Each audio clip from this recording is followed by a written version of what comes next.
काफ़ी समय से जिस तरह से निफ्टी ऊपर नीचे का ड्रामा कर रहा है, तो उसके लिए एक ही गाना बनता है, हुजूर इस कदर भी ना इठला के चलिए, कभी ऊपर कभी नीचे जाकर न चलिए, हुजूर इस कदर भी ना इठला के चलिए। कभी ऊपर चला जाता है, कभी नीचे चला जाता है। भाई ठीक है, अब बाज़ार तो देखो बाज़ार है, हमें तो जैसा ही बाज़ार होगा उसमें अपना दाल दलिया निकालना है। हम बाज़ार को ये तो नहीं कह सकते कि भैया तू चढ़ता जा, तू गिरता जा। कभी वो चढ़ता जाता है, कभी गिरता जाता है, कभी उचड़ता गिरता चढ़ता जाता है। तो बाज़ार जो है अपनी रफ्तार अपने तरीके से पोजीशनों के हिसाब से काम करता है। तो आज बाज़ार ने कल बहुत सारे अच्छे फैक्टर्स थे और आज भी मूड माहौल सुबह का ठीक था, पर उसके बावजूद आज बाज़ार ने नीचे की तरफ अपना ड्रामा जारी रखा। अब अगर आप गेस कर सकते हैं तो बताइए कि कल बाज़ार चढ़ेगा या गिरेगा, लिख डालिए कमेंट में, क्योंकि डार्लिंग मैं सारे कमेंट पढ़ता हूँ।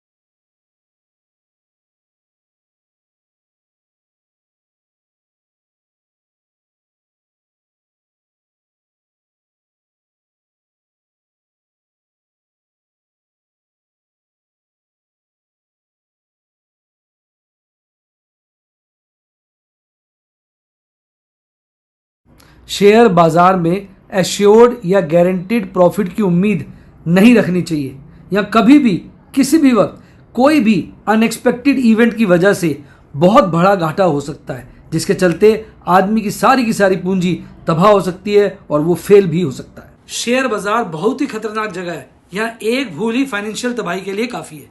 मैं केवल एजुकेशनल वीडियोज़ ही बनाता हूँ, मैं कोई बाय सेल रिकमेंडेशन नहीं देता हूँ। चर्चा किए गए स्टॉक उदाहरण के लिए हैं और खरीदने या बेचने की कोई रिकमेंडेशन नहीं है। मेरा यह मानना है कि शेयर बाजार में निवेश किसी के कहने पर नहीं करना चाहिए, बल्कि अपने रिस्क एपेटाइट और जानकारी के हिसाब से करना चाहिए। सदा याद रखें, जिसने ली टिप उसकी हुई डिप। शेयर बाजार में निवेश जोखिमों के अधीन है। निवेश करने से पहले सभी संबंधित दस्तावेजों को ध्यान से पढ़ें। हाय गाइस, आपका स्वागत है आपके अपने show MKJ talks for investment इन हिंदी में।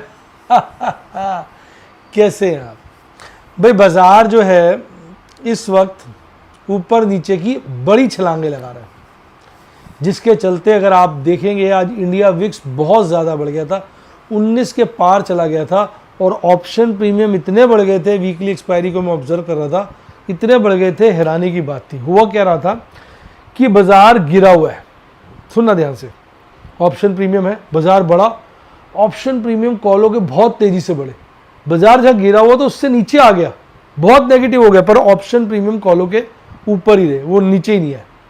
यही हाल पुट में हुआ, बाज़ार ऊपर था, पुट्टों के प्रीमियम ठीक ठाक थे, बाज़ार गिरा और पुट्टों के प्रीमियम जो है बढ़ गए बहुत ज़्यादा, फिर बाज़ार काफ़ी चढ़ गया पर पुट्टों के प्रीमियम कम ही नहीं हुए। यानी बाज़ार में आज विक्स की तेज़ी के चलते हुए बड़ा ज़बरदस्त चमत्कार देखने को मिला है। अब कल होगी असली कांड, और परसों अगर ये वोलेटिलिटी जारी रही और इंडिया विक्स बढ़ा रहा तो होगा क्या कि एक्सपायरी नज़दीक आती जाएगी, पर प्रीमियम में उतना बदलाव नहीं आएगा जितना बदलाव आना चाहिए, और डर बना रहेगा और परसों फिर खतरनाक कांड होगा। तो अब देखते हैं कल की कहानी क्या रहती है, इंडिया विक्स बढ़ता है या घटता है, या कल बाज़ार स्टेबल रहता है।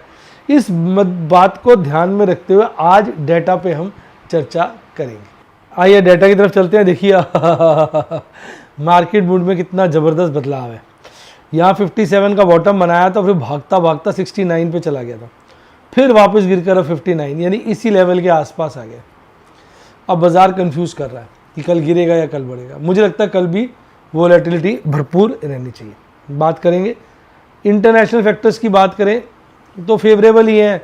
US डॉलर 100 से नीचे है, क्रूड 65 से नीचे है, रुपया 85 साढ़े 85 के बीच घूम रहा है, और 10 ईयर ट्रेजरी यील्ड आज अच्छी खासी 4.5 के नीचे आ गई, तो ये भी फेवरेबल है।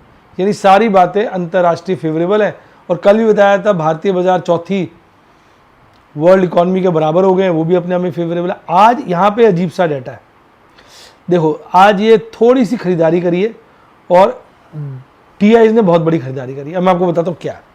लास्ट टाइम बहुत बड़ी खरीदारी आई थी एफआईज की, मैंने कहा यार पता नहीं इतनी बड़ी खरीदारी क्यों आई, तो बच्चे कमेंट में लिख रहे थे कि सर जो एफआईज है आज बल्क डील करी, आपको कुछ पता नहीं है, आप ध्यान नहीं देते, ये वो। अबे बल्क डील तो रोज होती है, आज भी बल्क डील हुई है बड़ी भारी, पर आज देखिए एफआईज की खरीदारी नहीं, डीआईज ने बहुत माल खरीदा बल्क डील्स में।